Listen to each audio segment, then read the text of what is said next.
Hello friends, Mahanadi serial next எபிசோடில் என்ன நடக்குதுன்னு பார்க்கலாம் வாங்க. சேனலை சப்ஸ்கிரைப் பண்ணிக்கோங்க, மறக்காமல் பெல் ஐகானையும் கிளிக் பண்ணிக்கோங்க. இங்கே விஜய் வந்து நம்ம யமுனா நிவின் கல்யாணத்தை ரொம்பவே வெற்றிகரமாக முடிச்சிடுறாங்க. ஆனால் நம்ம காவேரி ரொம்பவே பயந்துக்கிட்டு இருக்காங்க.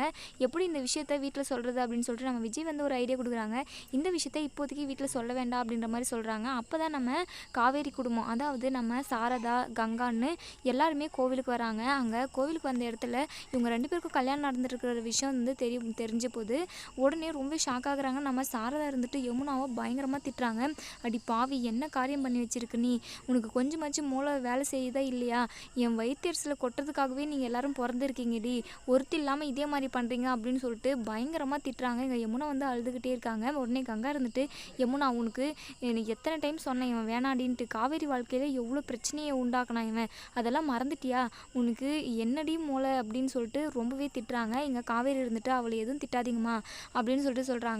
கங்கா திரும்ப திரும்ப புலம்பிக்கிட்டே இருக்காங்க. அவன் புத்தியே சரியில்லை, அவனை போய் கல்யாணம் பண்ணியிருக்கேடி அப்படி இப்படின்னு சொல்லிட்டு பயங்கரமாக திட்டுறாங்க. சாரதா யமுனாவை அடிச்சுக்கிட்டே இருக்காங்க. உடனே விஜய் இருந்துட்டு, இங்கே பாருங்கள் ஆண்டி, நீங்கள் எதுக்குமாகவும் கோவப்படாதீங்க, எல்லாத்துக்கும் காரணம் நான் தான், இவங்க 2 பேருக்கும் கல்யாணம் நடத்தி வச்சதே நான் தான், எல்லாத்தையுமே உங்களுக்கு நான் எடுத்து புரிய வைக்கிறேன் வாங்க அப்படின்னு சொல்லிட்டு நடந்த எல்லாத்தையுமே சொல்கிறாங்க.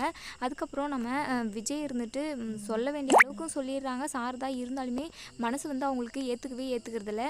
உடனே இங்கே பாருங்க மாப்பிள்ளை, நீங்கள் என்ன தான் பெரிய குடும்பத்தாளாக இருந்தாலுமே இதை வந்து கண்டிப்பாக என்னால் ஒத்துக்கவே முடியாது. அந்த பொறுக்கே போய் கல்யாணம் பண்ணி வச்சுருக்கீங்களே, ஏற்கனவே காவேரி வாழ்க்கையில் எவ்வளவோ பிரச்சனை இருந்துச்சு, அவங்களால தான் நாங்கள் சென்னைக்கே கிளம்பி வந்தோம் அப்படின்ற மாதிரி சொல்கிறாங்க. இங்கே விஜய்க்கு ரொம்பவே அவமானமாக போயிடுது நம்ம சாரதா சொன்னதுனால. ஆண்டி, நான் சொல்கிறத கேளுங்க, கண்டிப்பாக அவளோட வாழ்க்கைக்கு எந்த பிரச்சனையும் வராது, கண்டிப்பாக யமுனா ரொம்பவே நல்லா வாழ்வா அப்படின்ற மாதிரி ஆறுதல் சொல்கிறாங்க. இங்கே சாரதாவுக்கு மனசே நிறைவு இல்லை. இருந்தாலுமே நம்ம யமுனாவை பயங்கரமாக திட்டிக்கிட்டே இருக்காங்க. ஏற்றுக்குவாங்களா அப்படின்றத